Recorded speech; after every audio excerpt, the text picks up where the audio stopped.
Je vous remercie pour l'invitation. On va essayer de tenir le temps, puis après on aura derrière le temps des questions hein, pour la partie discussion. Donc, on va regarder aujourd'hui les couverts végétaux. Alors, j'ai mis en agriculture de conservation entre parenthèses parce que c'est un petit peu dans la démarche, mais en soi, les couverts végétaux peuvent aussi fonctionner à peu près dans tous les systèmes, hein. Sauf qu'en général, on y met un peu plus d'importance en agriculture de conservation. Et puis, je l'ai mentionné aussi parce qu'au départ, sur le canton de Genève, c'est vraiment dans une démarche d'agriculture de conservation qu'on a beaucoup travaillé sur les couverts végétaux. Et puis finalement, on se rend compte que à peu près n'importe qui maintenant utilise des mélanges biomax, même des gens qui labourent systématiquement. Voilà. Ça fait 11 ans qu'on travaille dessus, donc avec des essais. Je vous montrerai des photos par la suite. Alors c'est sûr que Genève n'est pas tout à fait pareil que le Jura, mais on verra qu'un point important, c'est comme la pluviométrie. Et finalement, là, on n'est pas si mal, donc on peut assez facilement se comparer les uns aux autres à ce niveau-là. Donc, me concernant, donc je travaille pour Agri Genève, ça fait bientôt 12 ans. Auparavant, j'avais fait la même école que Amélie, donc on a eu l'occasion de se croiser. Et Agri-Genève, c'est en gros donc, la chambre d'agriculture du canton de Genève, et on a Agrivulgue, une petite partie de vulgarisation agricole, où on est en gros deux techniciens et demi à travailler là-dessus. Voilà. Après, on remplit différentes tâches. Et puis depuis 2 ans, j'ai une petite activité personnelle à mon compte, mais en général en dehors des frontières de la Suisse. Au niveau du programme, nous allons surtout regarder la partie couverture des sols. En fait, en général, on aborde donc la thématique par rapport à la l'agriculture de conservation. Et donc, il y a trois piliers qui sont dans l'AC, dont un, c'est couvrir les sols. Donc, on va regarder principalement couvrir les sols. Aujourd'hui, c'est ça qu'on va faire en fait. Et on va regarder donc les couverts végétaux, des couverts végétaux gélifs, mais qui peuvent être aussi non gélifs. Je vous montrerai une possibilité qui est assez simple. Et on va surtout regarder deux points très importants. Premier point, c'est comment les réussir. Et deuxième point, c'est quelques exemples de mélanges. Donc des mélanges qu'on utilise sur Genève, mais en fait, gentiment, on se rend compte qu'ils fonctionnent également dans d'autres contextes. Alors, juste pour information, ça, c'est les différents points qu'on peut voir quand on parle d'AC. Et donc, nous, on va juste se concentrer sur la partie couverts végétaux. On n'abordera pas forcément la partie matérielle ou autre chose, hormis s'il y a des questions qui arrivent par la suite. Alors, la partie couverts végétaux, on va attaquer sur le premier point qui est donc comment les réussir. Alors, ce qu'on fait, c'est que ça fait depuis 12 ans que nous mettons en place des essais. On les met en place chez un agriculteur, Jonathan Christin, qui nous prête une parcelle chaque année. Donc, c'est une parcelle qui suit la rotation, hein. En général, on sort d'une paille, on va aller sur une culture de printemps, comme ça on a une grande interculture. Et ça fait 12 ans qu'on teste différentes choses pour essayer d'arriver à des mélanges dont l'objectif est de faire le maximum de biomasse. Parce qu'en général, une fois qu'on a un maximum de biomasse, on a un apport de carbone au sol, on a un apport d'azote et surtout on est efficace sur les mauvaises herbes.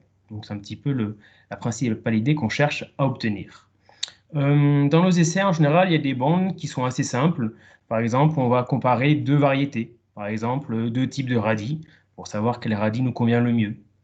Ensuite, au milieu de l'essai, on va trouver des mélanges. Donc, c'est les mélanges qu'on propose à nos agriculteurs. Donc, on a défini une liste de 1 à 13.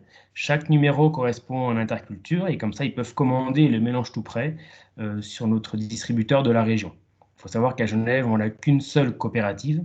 Donc, c'est assez facile en fait de travailler avec un seul distributeur. Et puis, au bout de l'essai, en général, on teste des choses qui sont un peu plus farfelues. Et on se dit que si ça marche pendant 3 années de suite, et peut-être que c'est une bonne idée. Et ensuite, on la propose dans plein champ pour voir ce que ça donne. Et par la suite, on la met au catalogue de nos mélanges et chacun peut l'utiliser. Voilà. Donc voilà un petit peu la démarche. Du coup, j'en profite pour remercier Jonathan, chez qui on fait les essais. Et là, c'est une petite photo où on est que début octobre pour un semis de mi-juillet. Jonathan est assez grand, le couvert derrière lui également. Et donc, c'est des couverts qui poussent en gros sur 10 semaines de végétation. Voilà. Et c'est là ce qu'on appelle, entre guillemets, réussir des couverts végétaux. On verra quelques photos par la suite. Alors, en fait, on a eu beaucoup de questionnements sur le canton de Genève, sur comment on pouvait faire les couverts végétaux. Le premier questionnement qu'on avait, c'était notamment est-ce qu'on doit semer les couverts végétaux le plus tôt possible en été ou est-ce qu'on doit attendre fin août, début septembre pour semer les couverts? Donc, on a travaillé un petit peu sur ces différents points. On s'est rendu compte que chaque année, en appliquant quelques points, ça fonctionnait. On en a listé 11. Et donc, j'ai appelé ça les 11 commandements pour les passer en revue par la suite. Alors, certains points, on va rester plus longtemps que d'autres. Et puis certains, on va passer assez vite. Si vous avez des questions, n'hésitez pas à les noter. Vous avez aussi en bas à gauche un numéro de diapositive. Et ensuite, quand je vous enverrai la présentation, vous pourrez donc, en fonction de vos notes, retrouver la page qui vous intéresse. Alors, premier point. Donc, on est bien avant la moisson et bien avant le semis découvert, c'est la gestion des menus pailles. On se rend compte que lorsqu'on est en non-labour, lorsqu'on est surtout en semi-direct, c'est très très important de gérer correctement ces menus pailles. Parce que si tous les 5 ou tous les 6 mètres, en fonction de la largeur de la moissonneuse-batteuse, on retrouve l'andain de menu paille, dedans rien ne pousse. Alors rien ne pousse pour le couvert, ce qui est embêtant, mais même on récupère ensuite une conséquence sur la culture qui suit. Par exemple, si on réalise 2 pailles de suite, l'andain de menu paille est un excellent hébergeur à pucerons et on a les soucis de jaunisse qu'on peut connaître par la suite. Alors, il y a différentes façons de gérer les menus pailles. On peut correctement les répartir, hein, c'est super important d'avoir un bon répartiteur de menus pailles. Certains préfèrent carrément les endainer. Donc là, c'est une photo qui nous vient d'une CUMA dans les Deux-Sèvres, côté français. On a donc en fait un endaineur de menu paille qui pose la menu paille sur l'andain de paille. Et lorsqu'on vient botteler sa paille, on enlève donc les menus pailles. Alors, c'est sûr que ça ne fait pas du 100%, mais le but n'est pas de faire du 100%. Le but, c'est d'éviter d'avoir cet andain très concentré où à l'intérieur, rien ne pousse en plein été. Donc, c'est une option qu'on peut avoir. Et puis après, il y a aussi d'autres types de répartiteurs de menus paille qui existent ou d'exportateurs de menus paille au choix. Mais retenez que la gestion des menus paille, c'est un point qui est très important et c'est un point qu'on peut commencer à régler durant le printemps pour que la machine soit prête ensuite en été. Un autre point, c'est gérer les pailles. C'est le point d'après qui est assez logique. Et là, alors, en général, lorsqu'on est éleveur, c'est pas un souci, c'est quand même chez vous la majeure partie des cas.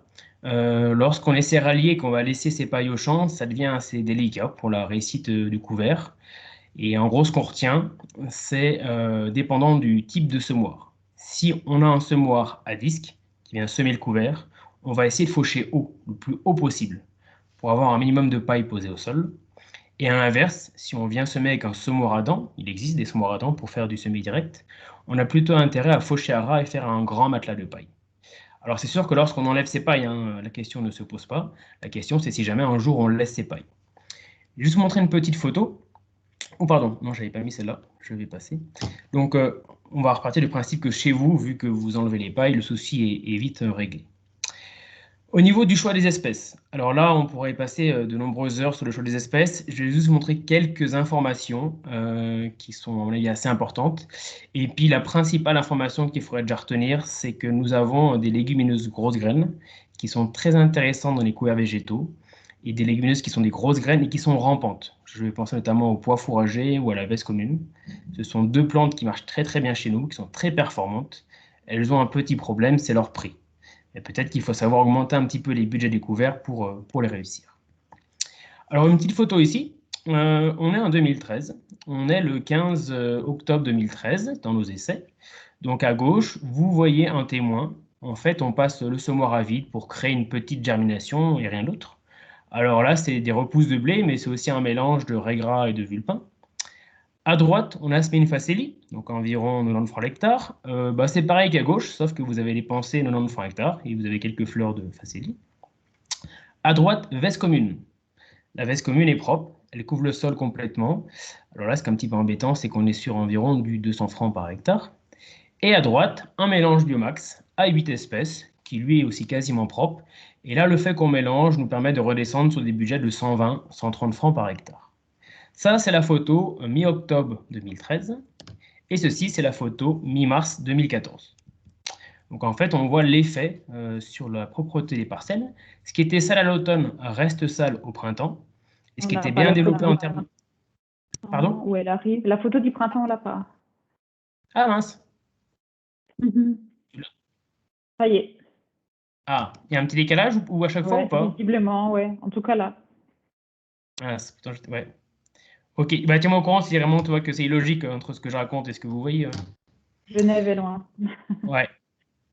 Donc là, vous voyez l'effet du salissement sur le printemps, enfin du développement des couverts sur le salissement au printemps. Et on peut quand même noter que la veste commune était propre à l'automne et propre au printemps. On a juste passé un rouleau faca entre les deux sur le mois de décembre et on récupère des parcelles qui sont propres. À droite, on avait un peu moins d'espèces rampantes, donc c'est un peu plus sale, mais c'est quand même beaucoup mieux à droite que les bandes qui sont à gauche. Et la production de biomasse qu'on réalise permet d'expliquer notamment pourquoi c'est propre. On se rend compte notamment que lorsqu'on va dépasser 3 tonnes, et ça notamment c'est des essais qui ont été faits au sein d'un agroscope, une fois qu'on dépasse 3 tonnes de matière sèche, on a un effet en général assez positif sur les mauvaises herbes. Voilà. Autre photo, là on est mi-août 2010. Je pense qu'en général vous allez préférer le couvert de gauche. On n'est que mi-août, on a semé ça le 1er juillet. Donc on est 6 semaines après la moisson. Le couvert Ouais, de gauche est ouais, le décalage est toujours là. Maintenant, on est patient et on attend que la photo arrive. C'est bon, là. ok. Autrement, je vais essayer d'anticiper. C'est peut-être moi qui suis un peu limite sur le réseau. Là, vous avez la photo. Donc, normalement, vous préférez le couvert de gauche, qui est plus développé que le couvert de droite. On est 6 semaines après le SMI, donc on n'est que mi-août, on est très tôt en saison. Et puis, si on repasse mi-octobre, la photo va sûrement arriver. Normalement, là, on va préférer le couvert de droite. C'est un couvert qui est encore vert, qui est en fleurs, alors que celui de gauche est déjà monté à graines. Certaines graines peuvent être viables et on a beaucoup de carbone et peu d'azote. Donc en gros, il est important de faire une biomasse assez rapide, une biomasse qui est rampante et qui concurrence les mauvaises herbes. Et après, il y a aussi une question de durée. Est-ce qu'on veut un couvert qui soit performant pendant 3 mois ou qui soit performant pendant 6, voire 9 mois? Donc au niveau du choix des espèces, de temps en temps, on va changer un petit peu ce qu'on utilise. Bientôt, sur la prochaine photo qui devrait arriver chez vous, vous avez ici un couvert végétal qui a été semé en 2018. Donc c'était sur nos essais. La photo qui est à gauche, c'est un témoin facélie trèfle, donc témoin habituel. Comme normalement vous pouvez le voir, vous le verrez bientôt, on n'a encore rien qui est élevé. Tu vois, Emilio, tu vois pas? Ça y est, c'est bon. Ah mince, il faut vraiment que j'anticipe. Ouais. Ouais, c'est assez long, ouais. Pourtant, je me suis mis à côté du modem. Je suis un peu reculé. Donc la photo de gauche, vous voyez que le couvert n'est pas encore présent alors qu'on est 15 jours après le SMI, c'est témoin facélie trèfle. À droite, c'est un mélange, c'est le numéro 13 dans notre guide, qui lui marque déjà bien la ligne. Dans ce mélange, on va retrouver de l'avoine brésilienne, on va retrouver du sorgho fourragé, du moa, du pois fourragé et de la veste commune. En fait, on a pris un avoine pois poisette et on l'a rendu un peu plus exotique.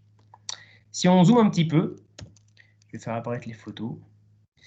Quand vous verrez apparaître les photos, vous allez voir que c'est un zoom en fait sur la ligne de SMI. Alors en fait, sur la photo de gauche, la facélie et le trèfle sont là, mais sont sous les pailles, peuvent être encore mangés par les limaces. À droite, c'est au-dessus des pailles, ça a mis sa photosynthèse, et là, ça peut gentiment démarrer par la suite. Et ce qui est important, c'est quand on regarde dessous, t'as le dessous maintenant ou pas? Ouais. Ok. Dessous, non, c'est les photos du haut. Ah, faut vraiment que j'anticipe vachement l'avance alors. Ça y est. Alors, quand vous voyez le dessous, c'est intéressant parce que sur la photo de gauche, donc, on a 2 cm de cotylédon dessus et on a environ 2 cm de racines, 15 jours après le SMI. Là, si on part sur une grande période de sec, on peut s'imaginer que ce n'est pas forcément quelque chose qui va tenir le coup. À droite, ce qui est intéressant, c'est que toujours 15 jours après le SMI, le couvert est bien plus développé, environ 20 cm au-dessus, et il y a également au moins 20 cm de racines dessous, le couteau faisant 20 cm, et on distingue en bas ici des petites racines qui sont les racines du couvert. Donc en gros, le mélange à droite a réussi en 15 jours à faire plus de 20 cm de racines en plein été. C'est quand même pas mal, ça fait plus de 11 cm par jour que le couvert a réussi à mettre en place. Donc là, on va s'orienter plutôt sur des espèces qui poussent très fortement en plein été et peut-être qui font qu'on abandonne un petit peu les espèces qu'on connaît, par exemple la facélie, par exemple le trèfle d'Alexandrie et par exemple la moutarde. Sous la photo suivante, qui devrait arriver bientôt, vous allez voir en fait l'effet du choix d'un couvert sur de l'orge. Donc auparavant, on avait du blé. On a ensuite été semé de l'orge en semi-direct. Et entre les deux, on a juste mis 2 couverts différents. Normalement, sur la photo là que vous avez, la bande de droite est plus sympathique que la bande de gauche. Il faut savoir qu'on est en février, donc on est en sortie d'hiver. À gauche, on voit que l'orge est assez peu développée, elle n'a pas réussi à taler correctement. À droite, elle est bien assez développée. Et la différence en fait entre la photo de gauche et la photo de droite, c'est qu'à gauche, le couvert c'était uniquement du Niger, à droite c'était la veste commune. Donc là, c'est juste une question de choix d'espèce et surtout de disponibilité en azote qui joue sur le démarrage de l'orge par la suite. Voilà. Donc on va peut-être gentiment partir plutôt sur nos légumineuses grosses graines que sur d'autres petites graines qu'on a l'habitude d'utiliser. Alors ensuite, vous allez avoir une photo qui nous vient de Changin. Quand elle sera là, vous verrez. Changin, ils ont testé durant plusieurs années différents types de couverts et après, ils ont été ressemés un maïs dedans. Amélie, quand la photo arrive, n'hésite pas à me faire un petit signe, comme ça je saurai que c'est là ou si elle n'est pas là. Ouais. On a un graphique, choix des espèces. Voilà, c'est ça, parfait. Pour vous expliquer le graphique que vous voyez, en fait, Changin a semé différentes plantes et ils viennent ensuite ressemer le couvert dans ces différentes, pardon, ils viennent ressemer du maïs dans ces différentes plantes de couvert de deux façons. Une façon en semi-direct, c'est ce qu'on voit à gauche, et une façon en passant un petit coup de rototiller, donc en fait en incorporant le couvert sur les 5 premiers centimètres du sol, et on regarde le rendement du maïs. 11, c'est le témoin sol nu, il n'y a pas de couvert. Si on regarde par rapport au rendement en semi-direct, on se rend compte que tous les autres couverts donnent au maïs un rendement similaire par rapport à la bande sans couvert. Bon, c'est assez cohérent. Les légumineuses sont meilleures que les crucifères, mais en tous les cas, on a un gain de rendement. Si on regarde ici, sur l'axe du bas, on se rend compte que là, en fait, c'est un petit peu différent. Les légumineuses ont effectivement un gain sur leur rendement lorsqu'on les a incorporées au sol. Par contre, les crucifères nous descendent le rendement de parfois 10%. Donc en fait, en ayant incorporé un couvert de crucifères avant de semer du maïs, on peut avoir une baisse de rendement, alors que si on était sur un bon choix de légumineuses, dans tous les cas, on aura un gain de rendement. Et donc ceci revient à l'idée de peut-être qu'il faut mieux utiliser un pois fourragé, une veste commune, une févrole et une gesse, dans le but en fait de fournir de l'azote et de ne pas se pénaliser sur le rendement. Voilà, c'était un petit point sur le choix des espèces. On reparcourra un petit peu les espèces quand à la fin je vous montrerai des photos de couverts. Mais en gros, retenez que peut-être il faut quitter la simple facélie et partir sur des pois fourragés, sur des vestes communes, sur des févroles, et savoir réinvestir un petit peu dans le budget de ces semences. Voilà, normalement on est revenu sur les 11 commandements, si tout va bien. Oui. Voilà. Point d'après, mélanger autant que possible. Alors on va déjà mettre une part importante de légumineuses, c'est ce qu'on vient de voir. Et aussi, on va se dire au moins 5 espèces. 5 espèces, c'est vraiment un minimum de base. Et ce 5 espèces-là, en fait, sur le canton de Genève, on a quasiment tout le monde, donc même les laboureurs, qui depuis quelques années le respectent. Alors, si on reprend les infos sur Changin, ce graphique est assez intéressant, enfin, le tableau que vous allez voir apparaître. Bon. Ils ont fait une modélisation en se disant, si on fait chaque année des mélanges à 4 espèces, quel sera le meilleur des mélanges? Donc en fait, ce qu'il faut comprendre, c'est qu'en 2010, le meilleur des mélanges était celui qui n'avait pas d'avoine, pas de facélie, mais 40% d'alexandrie et 60% de pois. En 2011, c'était celui qui avait 25% d'avoine, 45% de facélie, 15% d'alexandrie et 15% de pois. Ils font ça ainsi de suite jusqu'en 2013. Et là, en 2013, le meilleur mélange, c'était 100% d'avoine. Alors c'est un petit peu embêtant parce qu'on se dit, si chaque année je fais un mélange de 2, 3, 4, 5 espèces, finalement on ne sait jamais quel mélange est le bon. Alors peut-être qu'il faut chercher à monter justement à 7, 8, 9, 10 espèces pour chaque année avoir au moins 3 espèces qui poussent, sauf qu'on ne sait pas lesquelles vont pousser à l'avance. Alors après, il y a quand même des explications qu'on peut avoir.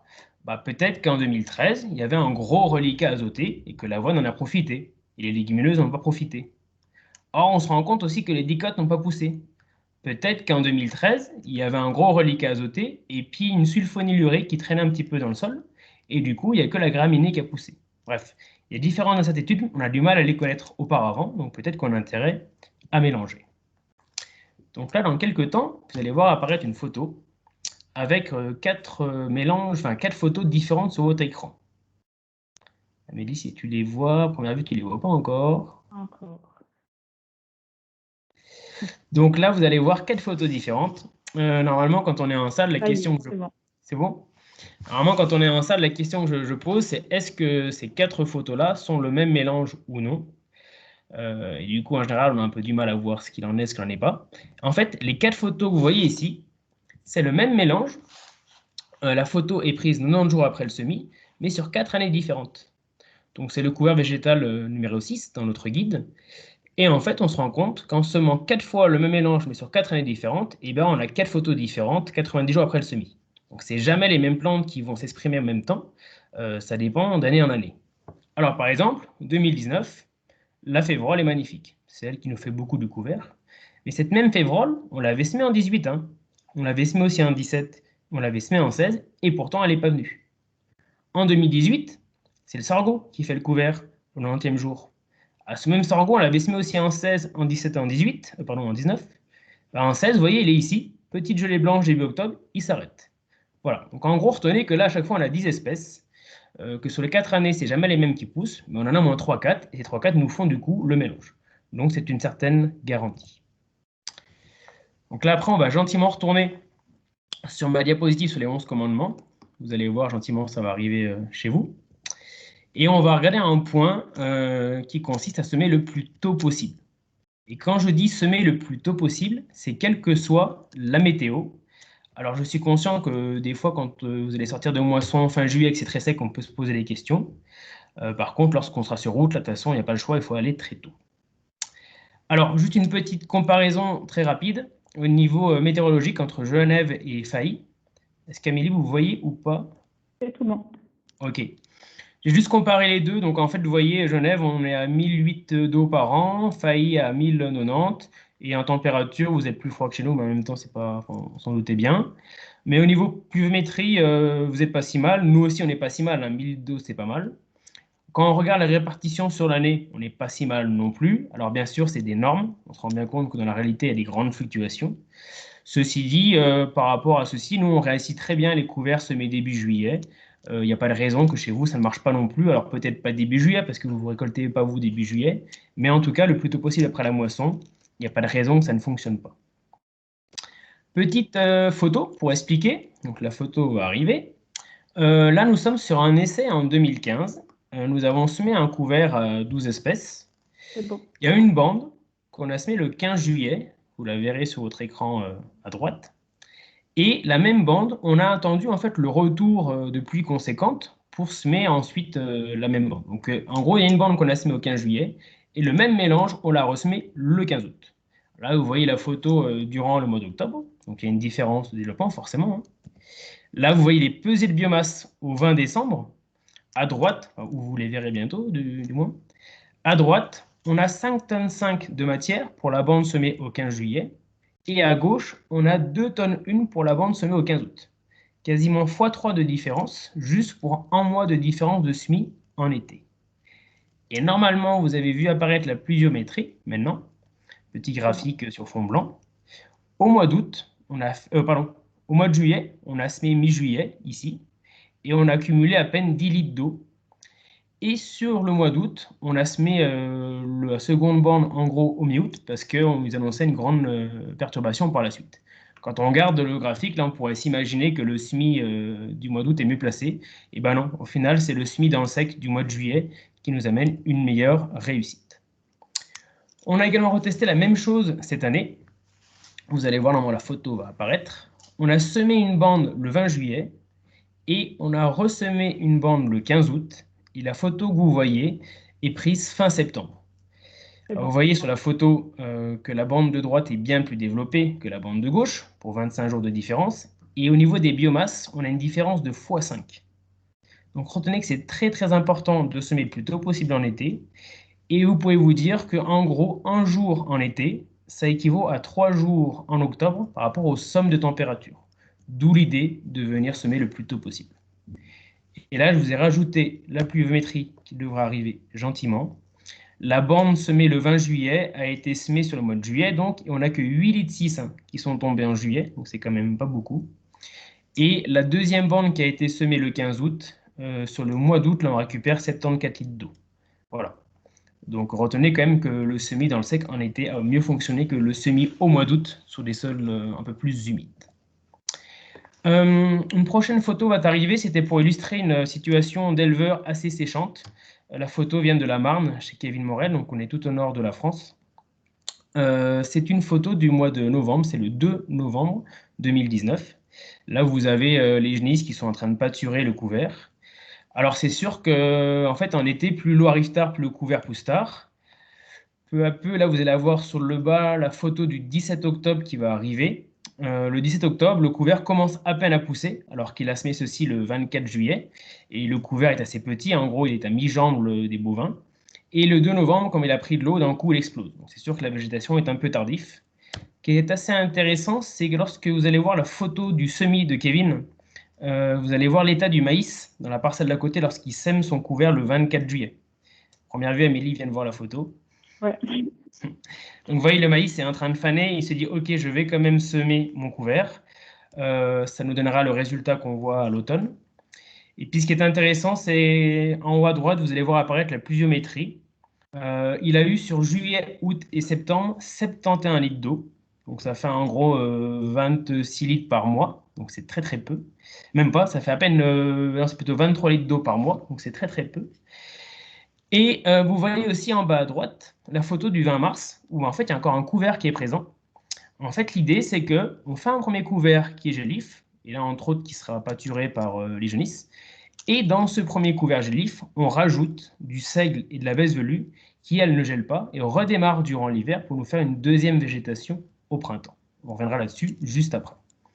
Voilà, alors je vous ai pris l'exemple de Kevin parce que si on arrive à faire un minimum de couvert avec 62 mm en 3 mois en été, il n'y a pas de raison que chez nous, avec nos quasiment 100 litres d'eau par mois, on n'arrive pas à faire un couvert le plus tôt possible.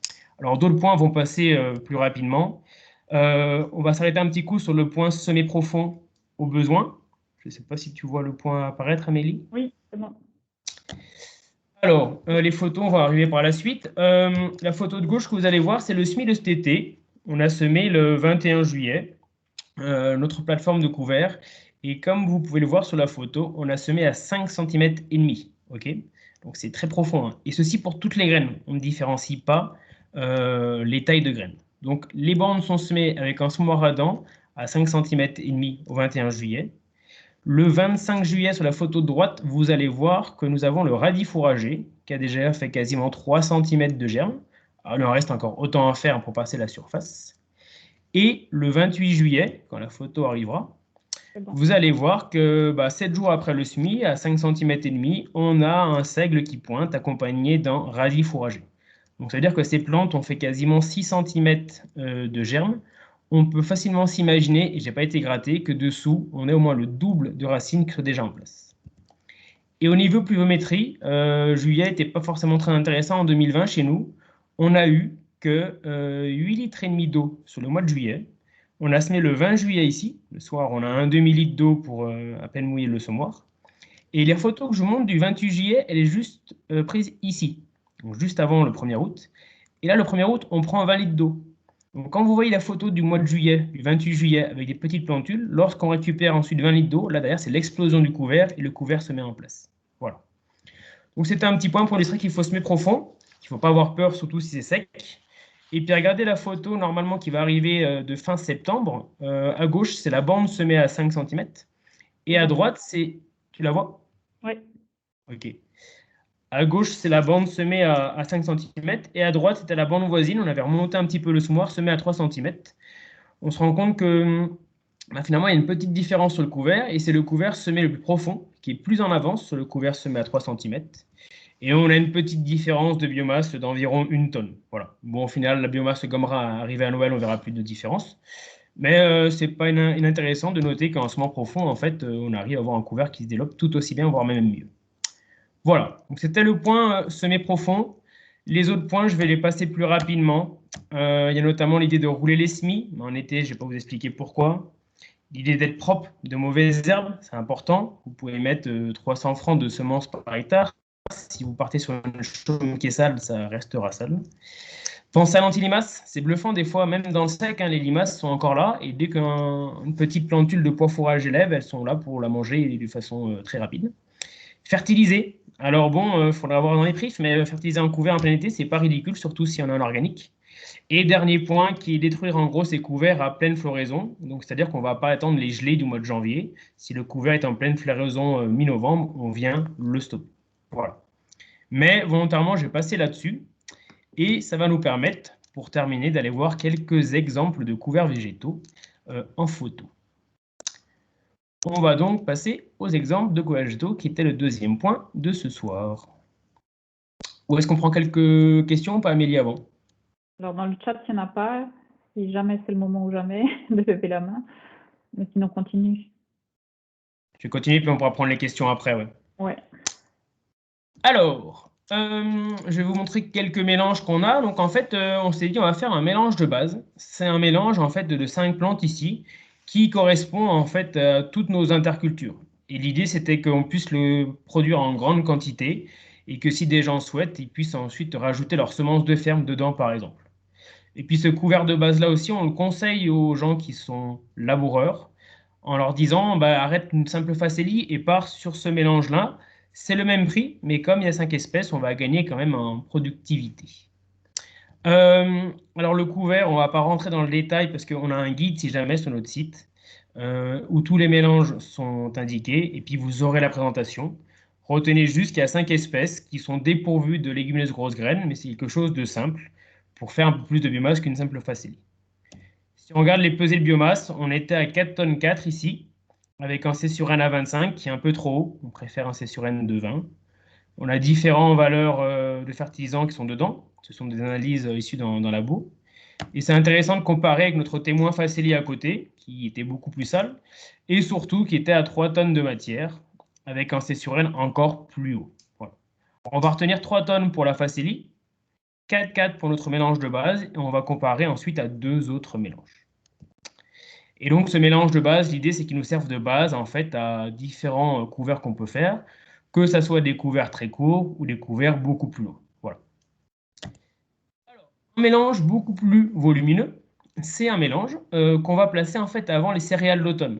Par exemple, vous faites un blé puis une orge, ou par exemple vous sortez d'un pois pour aller sur un blé, c'est un mélange qui peut correspondre. Dans notre guide, c'est le couvert numéro 3. On appelle ça le couvert céréales. Et je vais insister juste sur une espèce, c'est le pois fourragé. Le pois fourragé dans nos régions est vraiment une espèce qui est fantastique avant une céréale d'automne. C'est un cycle de 90-100 jours, ça se passe très bien sur une interculture courte. Et donc, c'est l'interculture qui va commencer au mois de juillet, qui va s'arrêter sur le mois d'octobre. Ensuite, on vient ressemer une céréale dedans. Regardez la biomasse, 7 tonnes 3. Donc, je vous rappelle, 3 tonnes pour la facélie, 4,4 pour notre mélange de base. Là, on monte à 7 tonnes 3. Et ce qui est intéressant, c'est que le C sur N descend en dessous de 20. Notez également les quantités d'azote contenues. On a 177 unités d'azote contenues. Et on estime que 88 pourraient se libérer. Bon, la libération, là, c'est vraiment quelque chose, par contre, de théorique. Autre mélange, un mélange également très volumineux. Là, vous allez reconnaître, quand vous aurez la photo, la févrole, mais également la veste commune. Ce mélange-là, c'est le numéro 7. C'est celui qu'on propose en interculture longue, mais toujours gélif, avant un maïs, avant un tournesol. Ça pourrait aussi aller avant une betterave ou une pomme de terre, par exemple. Regardez la biomasse, 9 tonnes 1, donc on est pas mal du tout. Un C sur N qui est en dessous de 20, on est bien aussi. Et vous allez voir l'azote stocké, on monte à 223 d'azote stocké. Ça, c'est mesuré en labo, à l'EPIA, et on aurait 110 qui pourraient se libérer. Ça, c'est plutôt un petit peu de la théorie. Et ce mélange-là va donc du mois de juillet jusqu'en gros en entrée d'hiver. Idéalement, le stop fin novembre, début décembre. Voilà, donc 3 tonnes en facélie, 4,4 sur un mélange simple, 7 sur un mélange rapide mais déjà chargé. Et là, on monte à 9 tonnes sur un mélange qui est costaud et en plus qui a une durée de vie un petit peu plus longue que les autres mélanges. Ça, c'est une version éleveur qui va apparaître. Donc, en gros, c'est notre avoine poipoisette mais exotique, avec notamment le moa et le sorgho qu'on a rajouté dans le mélange. Ça sera le numéro 12 sur notre guide. Et pareil, c'est l'interculture qui fait de juillet jusqu'en gros octobre, novembre. Pour info, la photo est prise 10 semaines après les semis. Et donc là, c'est prêt à être enrubanné si on le souhaite. Là, on est à 4,5 tonnes de matière sèche, ce qui n'est pas déconnant par rapport à des 106 qu'on pourrait semer dans les mêmes conditions. Alors, ici, vous avez un autre couvert. Est-ce que tu vois un joli tournesol, Amélie? Pas encore. Ah, essayez d'anticiper, mais... Voilà. Voilà, Bon. donc là, vous voyez un joli tournesol, c'est le mélange que Jonathan fait sur sa ferme. Donc Jonathan, chez qui on fait nos essais. Dedans, il y a 12 espèces. Et c'était pour vous montrer un mélange hors nos essais, parce que nos essais, c'est des petites bandes, mais c'est pour montrer que en plein champ, ça fonctionne aussi, hein. Là, on est à 8 tonnes 8 de matière sèche, un C sur N qui est OK, et des quantités d'azote qui ne sont pas du tout ridicules. C'est donc un mélange ELIF. Et les photos vont gentiment apparaître. L'idée est de se dire qu'une fois que le couvert est en fleurs, il a fini son travail. Donc au mois de novembre, c'est ce que vous verrez en haut à droite, on peut passer le rouleau Faca. Ensuite, au mois de décembre, vous allez voir un couvert, il n'y a pas encore eu de gelée en fait, c'est juste l'action du rouleau Faca sur des plantes en fleurs. Et en février, c'est la photo qui sera en bas à gauche. C'est bon. Là, c'est l'action du rouleau Faca plus du gel. Donc on pourrait s'imaginer qu'on a mis du glyphosate, mais pas du tout, hein. En février, la photo que vous voyez, c'est juste rouleau Faca plus gelée. Est-ce que vous avez les 4 photos, Amélie? Oui, Ok. oui. Alors, là, je vous ai montré en gros deux mélanges qui sont donc gelifs. Et puis, en fait, le problème qu'on a, c'est qu'on est propre jusqu'en janvier-février. Après, ça se ressalit. On a notamment les raigrats et les vulpins qui redémarrent. Du coup, on s'est dit pourquoi pas faire un couvert en fait qui ne gèle pas et un couvert qui va repousser jusqu'au printemps. Et c'est ce qu'on appelle les intercultures longues non gélifs et surtout qu'on appelle relais. Relais dans le sens où il y a une plante qui prend le relais et qui redémarre après. Donc là, vous devez récupérer à nouveau une photo d'un couvert si tout va bien. Encore. Voilà, c'est bon. Ah, donc là, la photo que vous avez, c'est notre numéro 7 que je vous ai montré avant, là, celui qui est chargé en légumineuse. Et en fait, ce qu'on fait, c'est que ce numéro 7-là, on le sème à 65% de sa densité impure. Donc on baisse sa densité. Et dedans, on rajoute seigle et vesse velue. En fait, donc on a 65% du couvert gélif. On rajoute deux espèces qui, elles, ne sont pas gélifs et qui vont pouvoir repartir. Donc là, normalement, les photos vont gentiment apparaître. Vous allez voir en février, entre octobre et février, on a juste passé un coup de rouleau Faca. Et en février, on a le couvert qui a gelé et on a seigle et velus qui sont en train de redémarrer. Puis vous les voyez en avril, puis vous les voyez en mai. Donc en fait, on a pris un couvert qui est gélif, on l'a semé un peu plus clair et on a rajouté deux espèces qui nous prennent le relais pour nous faire un couvert qui du coup n'est plus gélif. Et ça, dans notre guide, c'est le numéro 9. Vous pourrez le voir en détail. Et surtout, ce qui est intéressant, c'est de voir les pesées de biomasse qu'on réalise. On a fait 7 tonnes 7 à l'automne et on a fait 4 tonnes 4 au printemps. Ce qui nous fait des biomasses de l'ordre de 12 tonnes 1, si on additionne les deux côtés. Et on avait 200 kg d'azote à l'automne. On peut s'imaginer qu'on a refait une centaine au printemps. Ça veut dire qu'on parlerait de 300 kg d'azote organique contenu dans le couvert. Voilà. Et là, ça peut-être que ce serait intéressant chez vous, par exemple, avant des semis de maïs. Ou peut-être que ça peut être intéressant aussi pour des éleveurs qui voudraient passer une fois la faucheuse à l'automne et une fois la faucheuse au printemps. Je passe gentiment sur ce que j'avais là. Voilà. Donc retenez l'idée des couverts simples à 4-5 espèces, puis on augmente, on monte à 10 espèces, avec notamment de la légumineuse, et puis après on peut les transformer sur des couverts qui ne sont pas gélifs, et là on a carrément 12 espèces du coup dans le mélange. Si tout va bien, là vous avez retrouvé les points avec comment la réussir, exemple de couvert. Ok. Ouais.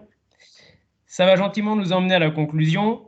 Alors je vous l'ai dit, il y a différentes façons de couvrir les sols. On a vu les couverts, mais il y a aussi les cultures associées, ce sont d'autres thématiques. Dans les thématiques de l'AC, il y a une partie sur le travail du sol, une partie sur la rotation. Et puis là, vous allez voir en bas à droite, il reste un petit carré qui n'est pas rempli, qui sera la conclusion. Alors le petit carré qui va apparaître, du coup, je ne sais pas trop quand. En bas à droite, peut-être un petit peu prétentieux. L'idée est de se dire peut-être qu'on ne va pas faire plus de rendement sur son blé et son maïs, et peut-être qu'avec les couverts végétaux, on peut dégager finalement une rentabilité un peu plus importante en interculture. Alors, ça, c'est la rotation genevoise. La rotation qui est en haut, c'est pas forcément la rotation qu'on aime, mais c'est celle qui se pratique beaucoup à Genève. La rotation du bas, c'est une rotation typée agriculture de conservation qu'on a un petit peu rallongée. Et puis surtout, entre la rotation du haut et celle du bas, et ben en bas, nous avons beaucoup plus de couverts végétaux qui sont ici mis en vert. Est-ce que tu vois les deux rotations, Amélie? Ouais. Oui. Et juste pour illustrer, donc en haut, c'est vraiment le petit couvert réglementaire qu'on place une fois tous les 5 ans. En bas, on a beaucoup plus de couverts végétaux. Et ces couverts, du coup, on peut aussi récolter un fourrage, par exemple. Ça peut être une idée. On peut les récolter du coup en fourrage une fois à l'automne, et peut-être qu'avec nos couverts relais, du coup, on peut les récolter aussi une deuxième fois au printemps. Alors, un exemple en plein champ, pris c'est Christophe Bosson. Alors, la photo va gentiment arriver, mais retenez qu'il sort d'un blé, il sème un couvert relais. La photo que vous avez ici est au mois de juillet. Ensuite, la photo du haut, c'est fin septembre. Elle devrait apparaître bientôt. Tu me diras quand elle sera là. Ça y est. Voilà. La photo du haut, c'est fin septembre. Donc là, il a fauché son couvert. Et la photo du bas, c'est quelques jours après la fauche du couvert. On a donc en fait le seigle qui redémarre. Ensuite, il fait un échange en fait fourrage contre digesta avec un éleveur. Donc l'éleveur lui ramène du digesta. La nouvelle photo que vous voyez en haut, c'est en entrée d'hiver. Et l'autre photo que vous voyez en bas, c'est mi-avril. Ok. Donc là, en fait, on a une deuxième végétation qui pousse, un joli seigle. Là, il y a eu une deuxième fauche du coup qui a été mise en place pour récolter le seigle. C'est la photo que vous voyez en haut. Et ensuite, la photo du bas qui va apparaître, c'est un semis direct de soja dans l'interrang du seigle. On est un système d'autoguidage, donc on peut décaler d'un demi-rang pour ressemer le soja dans l'interrang du seigle. Et puis la dernière photo qui apparaîtra en haut, c'est un soja qui a très très bien fonctionné. On est sur du 33 quintaux. Et donc c'est intéressant parce qu'on fait un blé avec un rendement normal, on fait un soja avec un rendement normal, mais entre deux, on a réalisé 2 fauches de fourrage assez conséquentes. Et puis du coup, notamment en termes de phyto, on est pas mal de tout parce qu'au final, là, dans l'enchaînement, en interculture, on s'est servi uniquement de 1 litre de glyphosate sur l'entier de l'interculture. Voilà. Alors, c'est un petit peu pour illustrer ce qu'on peut faire avec les couverts, c'est que ça peut être une contrainte, ça peut être compliqué, mais peut-être aussi qu'on peut aller après chercher un peu plus de rentabilité dans son système. Voilà. On est arrivé à la fin de la présentation. Juste une petite photo pour remercier les 4 agriculteurs chez qui pas mal de choses sont faites, que vous avez en photo ici. Notamment Jean-Pierre en bas à droite qui est en bio, et les autres qui font différents essais, notamment des colzas ou autre chose. Voilà. Alors, je vais arrêter le partage. Ça, on aura en plus de décalage. Ah oui. Je te Tac. remercie déjà beaucoup, Nicolas, pour ta présentation fort intéressante. Donc, on va pouvoir utiliser maintenant la discussion. Vous pouvez lever la main pour poser des questions.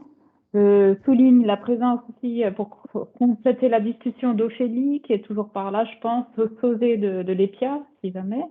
Et puis mes collègues qui sont aussi présents. Donc, on peut largement alimenter cette discussion. Il y a une première question dans le chat posée par Luc sur la destruction du couvert Zélif. Pourquoi au rouleau alors que le gel le détruit? Si Luc, tu m'entends et que tu veux prendre la parole, tu peux aussi allumer ton micro. Ouais, alors je vais. Effectivement, ce qui se passe, c'est que le problème, c'est qu'on peut avoir des montes à graines. Parce que même si on essaye de caler pour que les espèces fleurissent ensemble et pas trop tôt, des fois on ne maîtrise pas les sommes de température, des fois on ne maîtrise pas les variétés qu'on a dans les couverts, je pense notamment au radis fourragé. Du coup, on préfère quand même les stopper à pleine floraison pour arrêter la monte à graines, si jamais elle aura lieu. Premier point. Deuxième point, pour essayer que le cessurène du couvert reste autour de 20. En fait, qu'on n'ait pas des couverts qui deviennent mûrs, trop mûrs et qui jaunissent et dont la quantité de carbone augmente dedans.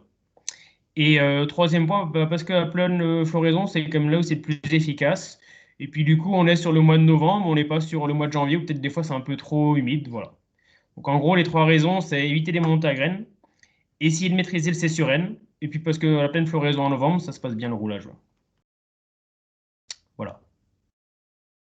Parce que pour info, on a des gens qui ont testé sans roulage, et le lin monte à graines avant un soja.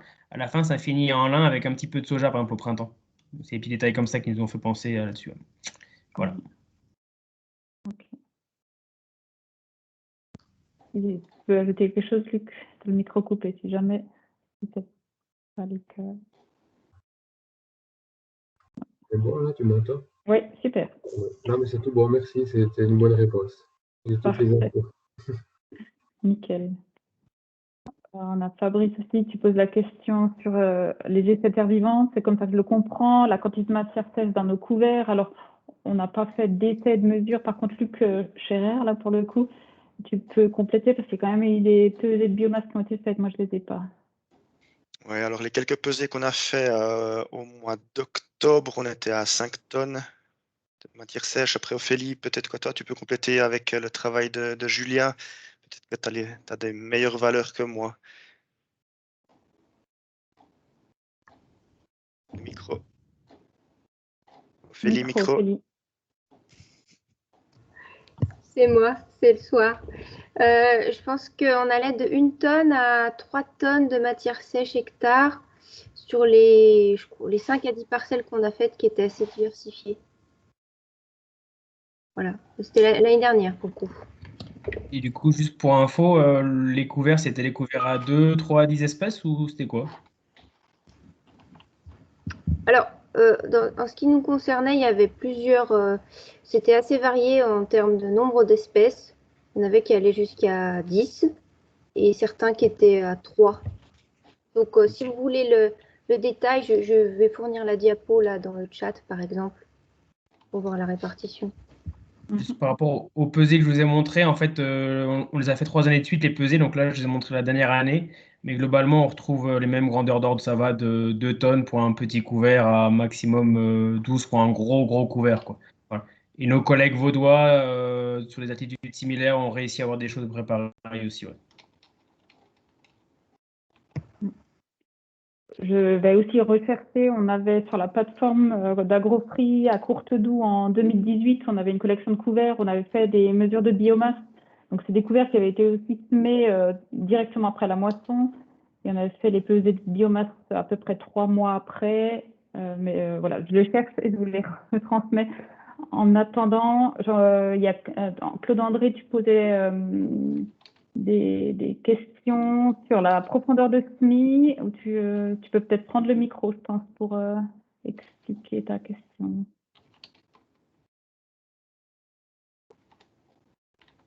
Le micro n'est pas en marche, je pense. Pas forcément, non. On n'entend rien pour l'instant. En attendant, il y a quelqu'un d'autre qui levait la main, je crois. Non. Oui, Jean-Bernard. Oui, est-ce que vous m'entendez? Oui, super. Très bien. Je trouve cette présentation intéressante par rapport aux quantités de biomasse récoltées. On ne t'entend plus. Là, c'est mieux? Ça marche maintenant? Oui, ça fonctionne. Ok. Je disais que c'est intéressant par rapport aux biomasses qu'on voit qu'on peut récolter.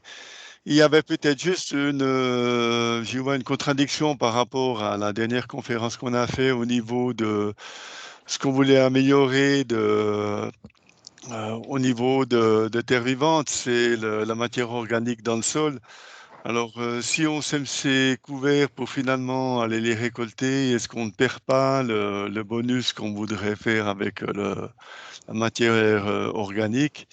Et puis, j'avais aussi une question par rapport à ce couvert gélif et non gélif. Est-ce qu'on arrive vraiment à des bons résultats, par exemple pour des semis de betterave, parce qu'on sait que c'est pas toujours évident d'implanter une betterave. Et puis, est-ce qu'il y a des essais qui sont faits avec ou sans labour derrière ces couverts, donc plutôt que brûler et puis de semer la betterave directement avec un travail minimum, est-ce qu'on a des résultats avec ça? Alors, par rapport à la première question, et Ophélie, ou d'autres compléteront si jamais. Mais bon, déjà, en fait, les courts végétaux ne mêlent pas beaucoup de carbone dans le sol, donc pas beaucoup de matière organique.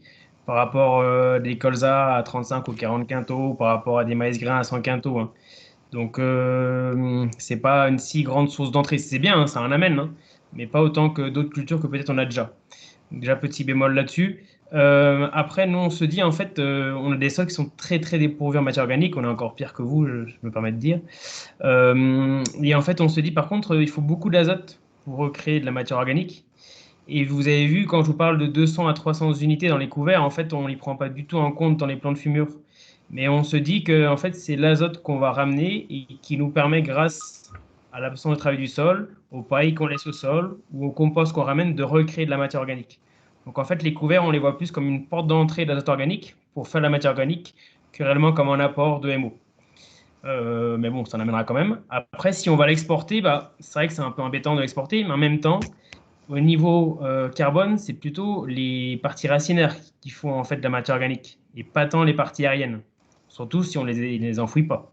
Donc de l'exporter, c'est pas finalement pire. Et puis ce qui va se passer en fait, c'est qu'en plus, si on est chez un éleveur et que l'éleveur exporte le couvert, il ramène forcément quelque chose. Et nos céréaliers, quand ils font un échange avec des voisins, le deal, c'est tu prends mon couvert, mais tu me ramènes du fumier.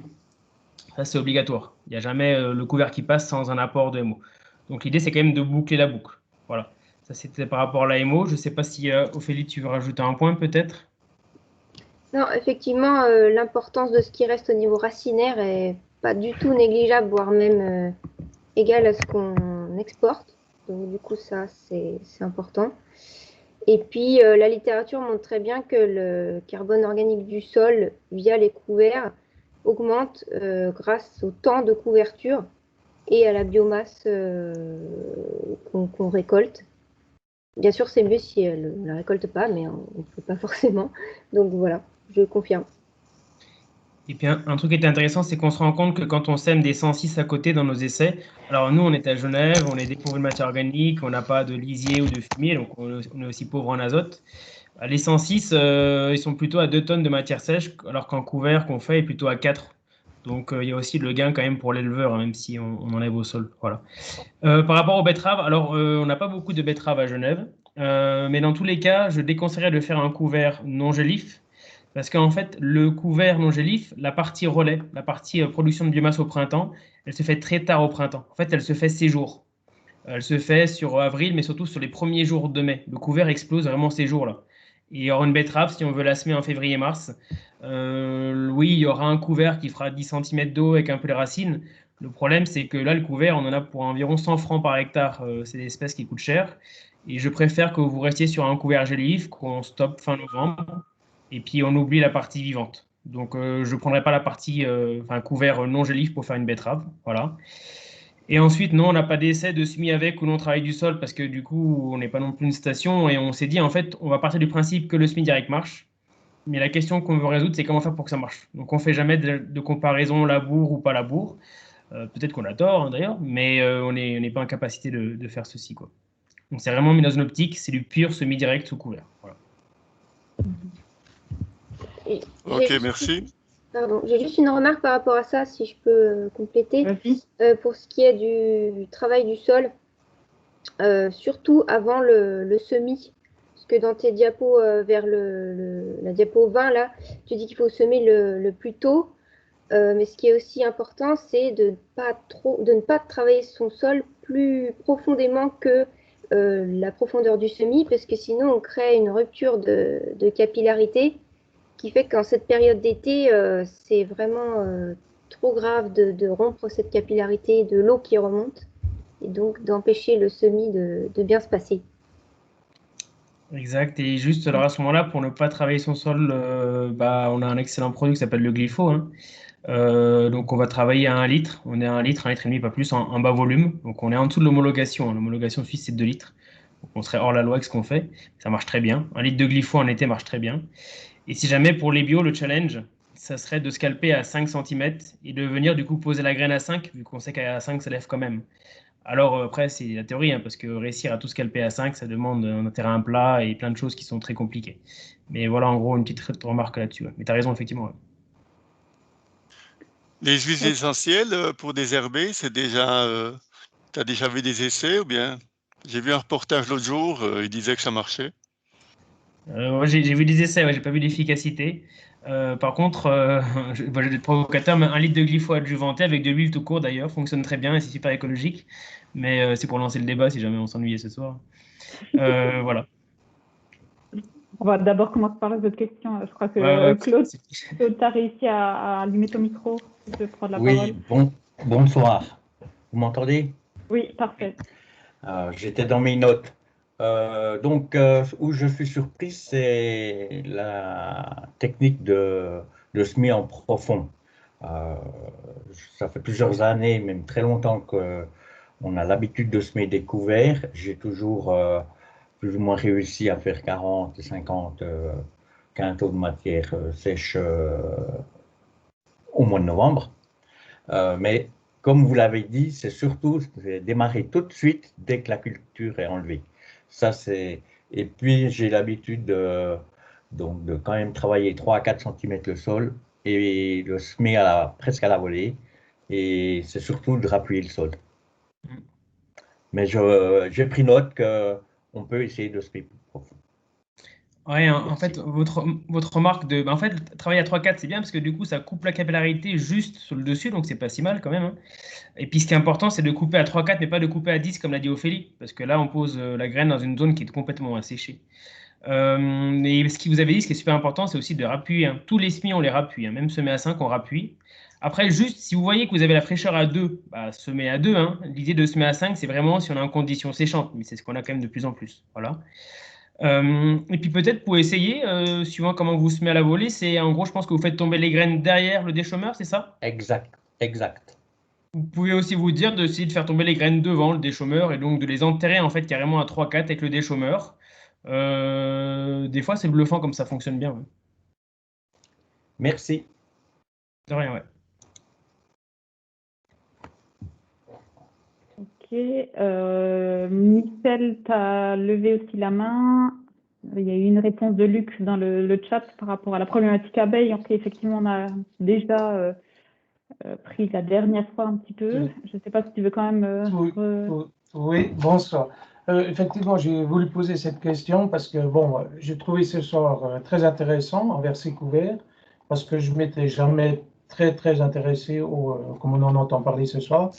Mais justement, ce problème d'abeilles, bon, on ne va pas prolonger ce débat là-dessus, puisque vous en avez déjà pris en compte. Mais je trouve que dans les prochaines études, ça serait peut-être bien quand même d'entamer quand même ces deux sujets, parce que quelque part, on traite l'agriculteur de destructeur des abeilles, alors qu'on sait que les abeilles, s'il n'y en a plus demain, il n'y a plus de pollinisation. C'est pour ça que je voulais quand même en tenir compte, parce qu'aussi, on a de plus en plus des automnes chaudes, et on entend bien parler par les apiculteurs que ça devient un problème. Alors c'est clair, on essaye d'un côté d'améliorer au niveau des structures du sol, de trouver des solutions pour l'avenir, mais quelque part, ça serait bien de partager quand même, c'est quand même deux choses primordiales. Parce que dans 20 ans ou 30 ans, je pense qu'on sera de nouveau autour de la table pour leur dire, nos couverts, on a fait une belle chose, puis d'un autre côté, on n'aura peut-être plus d'abeilles. Voilà. Ouais. Mais juste peut-être rapidement, Luc a déjà répondu, effectivement, il y a une étude qui a été faite chez vous. Il y a aussi une étude qui a été faite entre la Haute-Savoie et Agroscope à Changin qui démontre effectivement qu'il n'y a pas d'impact. Donc, c'est pas un souci. Et on a même carrément l'effet inverse. Je pense à un groupe d'agriculteurs qui est à Bourg-en-Bresse, donc c'est dans l'Ain, côté français, mais pas très loin de la Suisse, du coup, hein. Eux, ils ont carrément les apiculteurs qui les suivent, en fait, dans les couverts pour vraiment mettre les ruches dans les couverts. Donc, je pense qu'on n'a vraiment pas de souci à avoir de ce côté-là. Voilà. Merci de la réponse. Je pense que c'est un débat passionnel plus que technique. Alors, ça nécessite probablement encore de la vulgarisation auprès aussi des apiculteurs et du grand public. Mais sur les bases, les fondements scientifiques, pour l'instant, il n'y a rien qui a été mis en évidence sur une problématique des couverts. Pour continuer, Jean-Claude, tu as levé la main. Oui, extra, oui, merci. Bonsoir. Bonsoir. J'ai relevé là justement au niveau des questions, là, au niveau du travail du sol, parce que ça arrive quand même qu'on soit obligé d'intégrer soit des fumiers. Mais ma question, c'était de savoir si avec un déchômeur, vous arrivez, ou quel type de chômeur, en fin de compte, à vous limiter dans la profondeur à 3-5 cm, parce que ça devient vite compliqué. À moins de 10 cm, il y a des fois, ouais, on n'arrive pas à faire grand-chose, quoi. Ouais, c'est pas évident. Alors, ce qui marche bien, c'est les déchômeurs à un disque indépendant. Par exemple, le Carrier de chez Wallerstadt ou le 4 Roses de chez Amazon. Et en fait, on fait tomber les graines dans le flux de terre. Alors, le problème, c'est pas forcément de travailler à 3-4, c'est de tout travailler à 3-4. C'est-à-dire que si c'est propre et ou qu'on a le glypho sous la main, au pire, si on travaille 70% de son sol, qui reste des bandes non travaillées, c'est pas grave. Ça va être en conditions bio ou en conditions sans herbicide que là, c'est délicat. Mais donc, il y a les déchômeurs à disque indépendant qui fonctionnent bien. Il y a les outils à bêche roulante aussi. Alors, il y a les anciennes bêches roulantes qu'on connaît bien en Suisse sans contrôle de profondeur. Vous avez le Compile chez Duro, qui est un excellent outil pour faire des semis à la volée avec contrôle de profondeur. Donc, ça met vous tapez Compile sur Internet. On va trouver aussi des déchômeurs à dents, des semoirs TCS à dents. Hein. Vous avez le Horsch CO, par exemple, qui permet de déchaumer et de semer en même temps. Vous avez le AT de chez Cokerling. Enfin, il y a différents outils qui le font quand même. Et puis autrement, un truc qui est sympathique aussi, notamment quand on est plutôt dans une démarche bio et ou sans herbicide, ce sont les fraises axes horizontaux. Donc vous avez le Rotavator de chez Ovard ou le Semexact de chez Horsch par exemple, qui arrive à travailler alors à 3, 4, 5 cm suivant si votre sol est plat et à semer en même temps par exemple. Donc on a quand même quelques outils qui fonctionnent, mais on est bien d'accord que dans la théorie c'est facile de dire on va travailler à 3, dans la pratique c'est autre chose. Hein. Mais la bonne nouvelle, c'est qu'on peut semer plutôt profond les couverts. Donc, si on veut baisser un petit cran son déchômeur pour être sûr de tout travailler, je pense qu'il ne faut pas s'en priver du coup. Et semer plus profond. Donc, quand on a quand même des petites graines, vous avez parlé un peu de ces mélanges 106. Alors, ces mélanges 106, je ne sais pas si on peut les enterrer à 5 cm de profondeur ou à 3 ou 4. Bon, retenez que l'idée d'aller profond, c'est pour en général quand on se pose des questions dans le sec. Hein. Donc déjà, si le sec n'est pas là, c'est pas la peine d'aller si bas. Après, en fait, je vous fais un résumé, mais avant, dans nos essais, on s'amusait à régler bande par bande tout le mélange. Et puis, on en a eu marre. Et puis, de toute façon, on en a un semoir, c'est trop compliqué. Donc, on sème tout à 5. Les agriculteurs sèment tout à 5 et ça lève toujours très bien. Même que ce soit des grosses ou des petites graines. Alors non, ça ne me dérange pas de semer un 106 à 5 cm. Après, on est en juillet, on est en août, sur des sols qui sont bouillants. Je ne vous dis pas d'aller semer une betterave en février à 1,5. Hein. Voilà. Mais non, ça ne me dérange pas de tout semer en été à 5 cm et si possible plutôt avec un semoir à dents. C'est quand même plus sympathique, c'est différent qu'avec un semoir à 10 quand même. Petite remarque à ce niveau-là. Quoi. Donc non, ça ne me dérange pas du tout. Ouais. Ok, merci. Pour info, dans des conditions très séchantes, on se rend compte que des colzas mais à 4 cm, c'est pas ridicule. Hein. Par exemple, sur des cultures qu'on veut du coup récolter. Quoi. Voilà. Et la question aussi du smart à disque type Vredo. Si le vrai dos il rentre, c'est pas un souci, mais le vrai dos il va rentrer parce qu'il est fait pour semer dans les chaumes de régras et tout, donc le vrai dos il va rentrer, pas de souci. La question c'est est-ce que le vrai dos va fermer le sillon? Parce que bon, ouvrir un sillon avec un semoir à disque c'est facile, hein, vous mettez de la pression, vous ouvrez. Il faut bien réussir à refermer. Alors si le vrai dos referme pas, parce que c'est possible qu'en été il ait du mal à refermer, une subtilité c'est vous passez votre herse à prairie en diagonale pour refermer les sillons et encore vous roulez après. Du coup, quand vous avez fait tout ça, on peut se poser la question de simplement déchaumer et puis de se mettre le déchaumeur aussi. Voilà. Mais donc, vrai dos, oui, c'est possible. Il faut être sûr que ça referme le sillon, par contre. Si jamais on gratouille à peine en surface, on roule et on ferme le sillon comme ça. Ouais. Oui, je voudrais juste apporter un commentaire par rapport à ça. C'est moi qui posé la question, puis j'ai semé, mais il y a quelques années, un 200 DR du blé. Alors, le plus compliqué de l'histoire, c'était de savoir où j'avais passé, parce qu'il n'y avait pas de GPS à l'époque, et puis on ne voit pas du tout. Mais mis à part les petites bandes que j'avais loupées, il y avait une levée qui était vraiment bonne, mis à part que ça ne refait pas une structure plate, hein, si on a un petit peu des sillons, hein, des roues de la traiteuse et tout ça. Mais pour cette fois-là, ça avait très bien marché. Ouais. Et je pense qu'il n'y a pas de raison, on peut y aller, ouais. Ça avait même mieux marché que lorsque j'avais voulu faire des sursemis, et puis là, c'était pas du tout satisfaisant avec le même semoir. Ok, merci, ouais. Fabrice a levé la main, je te donne la parole. Alors, bonsoir à tous. C'était juste pour revenir un peu sur ces thématiques de SMI. On a eu aussi, je vois que Luc a mis qu'il y a eu un soutien pour un type de machine que je ne connais pas, je ne sais pas, Géobel, je ne sais pas ce que c'est. Nous, on a eu le soutien pour le déchaumeur Horsch avec le semoir qui incorpore la graine donc devant le rouleau. Donc, on travaille juste avec les disques à 4-5 cm. Donc devant, et puis la graine tombe devant le rouleau qui rappuie le SMI.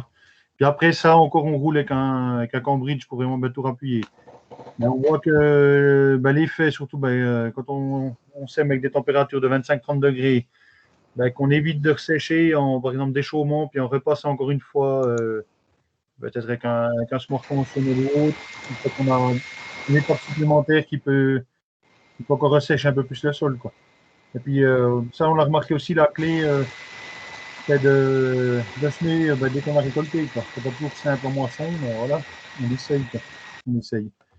Par contre, le souci que j'ai, je sais pas si vous avez, parce que moi j'ai remarqué ça, comme j'avais dit, sur une parcelle de betterave une année.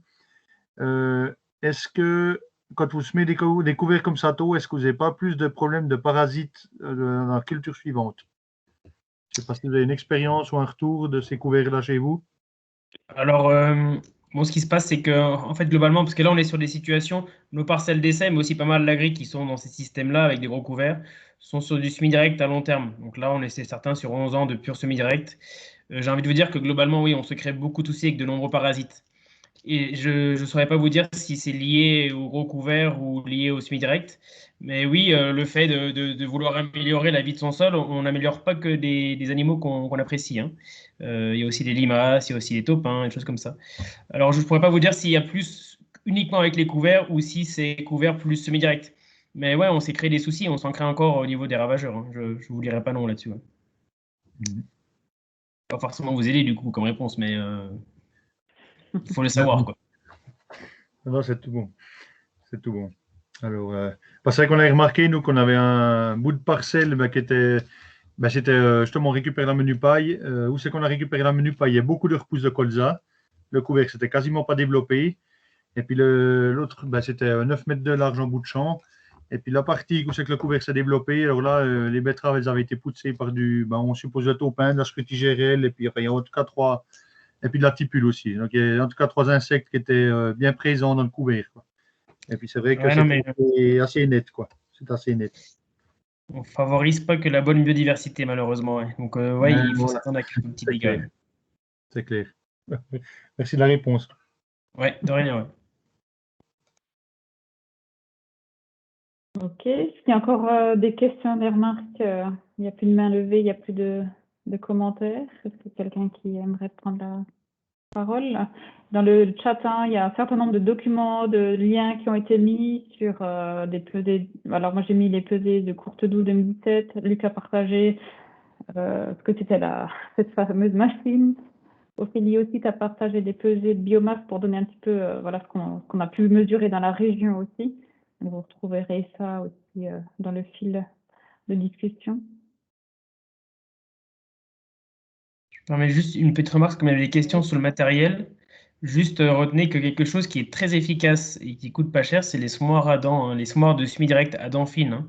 Vous pouvez facilement en construire un, vous récupérez un vieil déchômeur.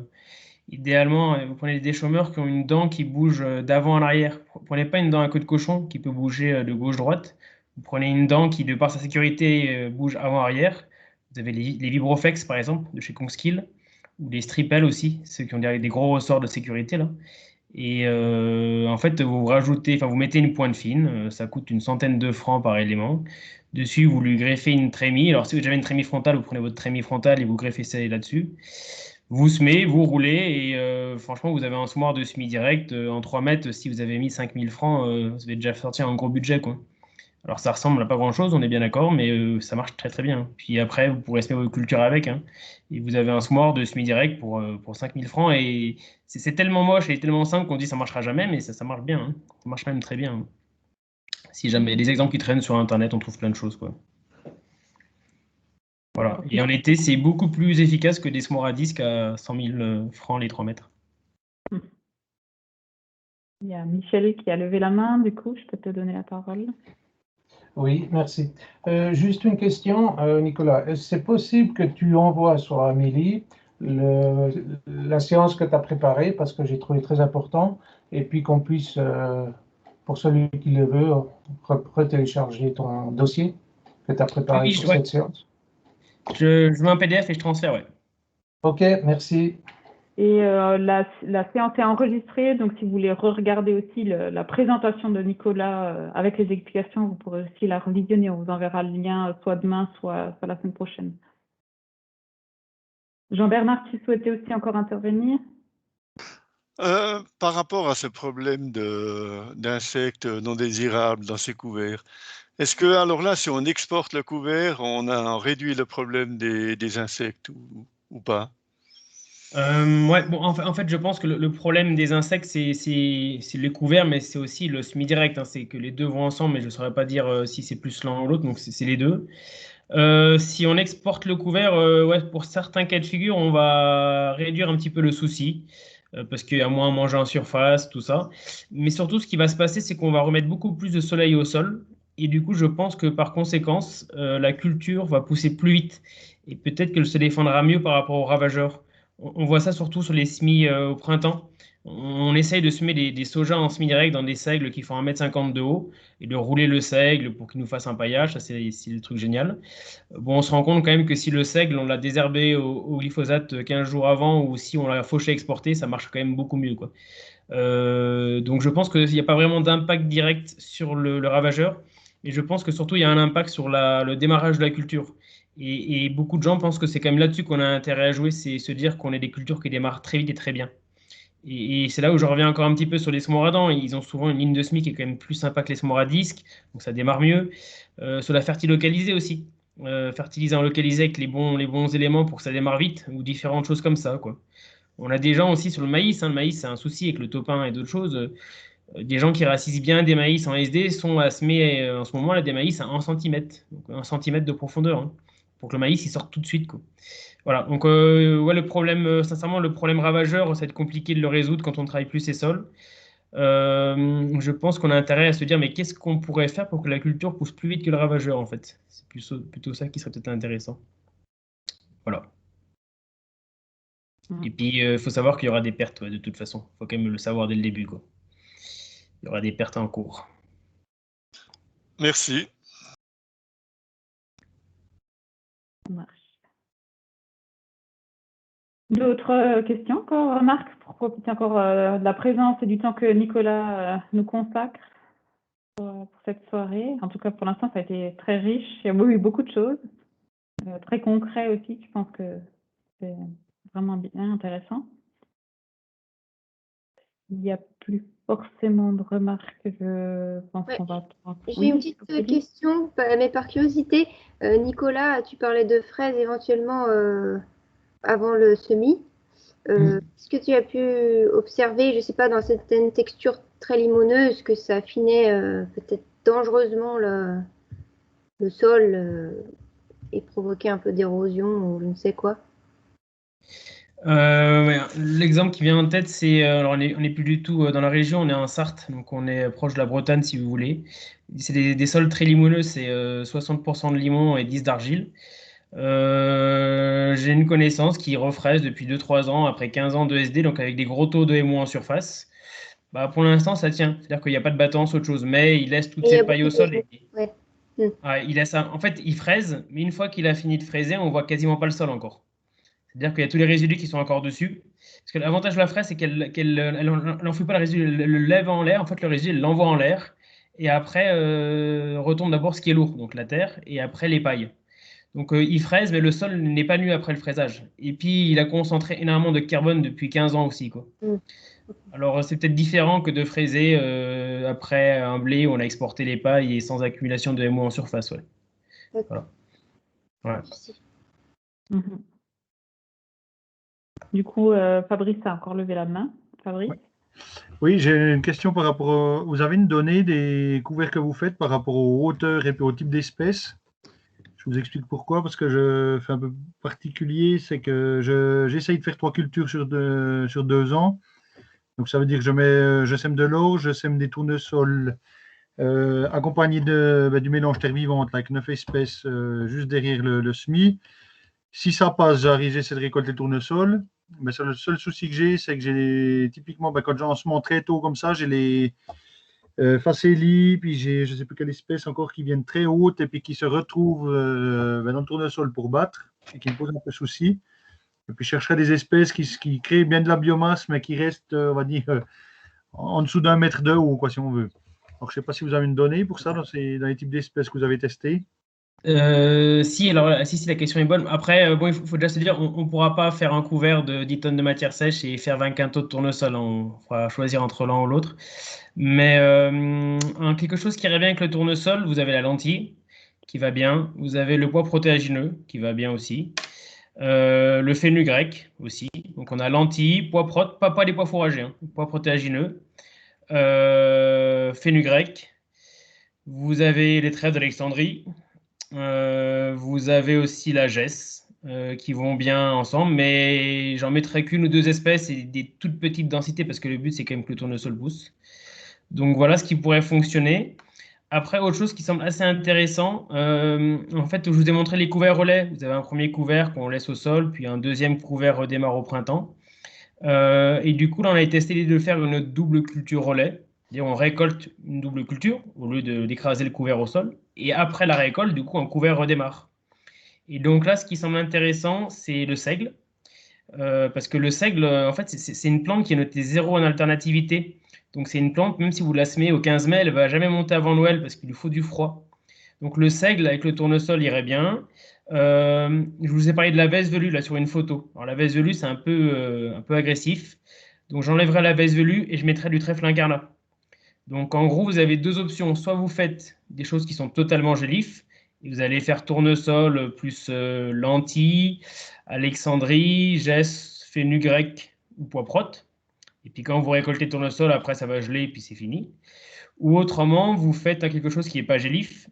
Vous mettez votre tournesol et vous lui rajoutez 25 kg de seigle, seigle fourragé d'hiver, et vous lui rajoutez à peu près 15 kg d'incarnat. Et quand vous allez récolter votre tournesol, le seigle et l'incarnat sont tout petits en fait dessous, donc ils ne concurrencent pas le tournesol, et ils redémarrent. Et ils vous feront un couvert jusqu'au printemps, quoi. Donc voilà les deux options que je verrais. Ouais. Et retenez, si jamais pour les gens qui veulent faire double culture, on a le soja. En Suisse, on est le seul pays au monde, quand même, on a un soja quadruple zéro. Hein. C'est des sojas qui font leur cycle en 90 jours. Et ça fait 4 années qu'un agri le rentre. Alors c'est au bord du lac Léman, certes, mais il le rentre quand même en sec à l'automne. Retenez que vous avez le millet blanc aussi, hein, qui passe très bien. Il faut trouver un marché par contre. Le tournesol, ça a été cité. Il y a le sarrasin aussi. Il faut trouver un marché, mais on est à 1000 francs la tonne, donc peut-être qu'il faut trouver quelque chose. Voilà, on est déjà pas mal là. Ok, merci, oui, merci. Après, bon, le seigle, je ne suis pas trop fan parce que moi, c'est pour repartir derrière avec des betteraves sucrières. Donc, j'aime autant que ça ne pousse pas trop au printemps, quoi. Donc, alors, ouais, l'incarnat, ouais, 20 kg d'incarnat. Ouais, ok. C'est tout bon, merci. Extra. On aurait tranquillement fait le tour cette fois-ci.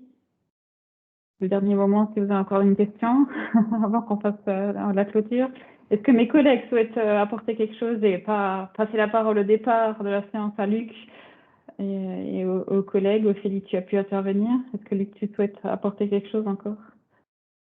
On ne t'a pas entendu. Non, pour moi c'est tout bon. C'est tout bon. C'est gentil. Bah, du coup, je pense qu'on va pouvoir clôturer cette vidéoconférence. Je remercie déjà tous les participants, tous les agriculteurs, que vous êtes si nombreux à participer, puis avec une belle interaction. Visiblement, c'est un format où vous y retrouvez quand même d'une certaine manière. Donc, je pense qu'on va poursuivre l'aventure des vidéoconférences, comme je le disais au départ, probablement plus avant l'automne, parce que se retrouver à 20 h devant l'ordinateur quand il fait encore jour, qu'il y a du fourrage dehors, etc., c'est probablement beaucoup plus compliqué. Mais je pense que ça permet d'inviter des gens un petit peu qui sont un petit peu loin, de faire intervenir des gens plus facilement par ce format-là que des séances parfois un peu compliquées à organiser. Donc, mélanger ce type de présentation, c'est aussi intéressant. Voilà. Comme la dernière fois, nous sommes preneurs de remarques, de suggestions, etc. On ne refera pas une enquête de satisfaction parce qu'on ne va pas le faire à chaque fois. Mais si vous avez des sujets que vous aimeriez qu'on aborde, des intervenants que vous souhaiteriez qu'on sollicite, n'hésitez pas à me le dire. Comme ça pourra aussi alimenter et répondre au mieux à vos besoins et à vos attentes. Voilà. Fabrice, tu as levé la main entre-temps ou c'était déjà tout à l'heure? C'était tout à l'heure. Elle n'était pas baissée, désolé. Alors, c'est tout bon. Bah, du coup, je souhaite une bonne soirée à tout le monde. Bonne soirée. À bientôt. Merci à vous. Allez, Bonne soirée. au revoir. Bonne soirée. Merci, bonne soirée, Bye au bye. revoir. Bonne soirée. Belle soirée. Merci. Au revoir. Merci à tous. Salut Ophélie. Salut. Salut Ophélie. Ben voilà.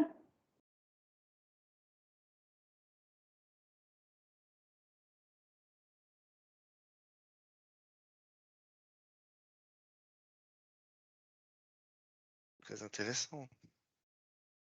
Nicolas est quand même parti aussi, je crois. Hein. Ouais, oui. Bien J'avais mis un mot, mais je ne sais pas s'il avait vu. J'ai mis un SMS avant de la séance, mais je pense qu'il ne l'a pas vu. Ben voilà, ouais, c'était bien. Je pense que proposer un jour une visite sur ces essais, ce serait pas mal.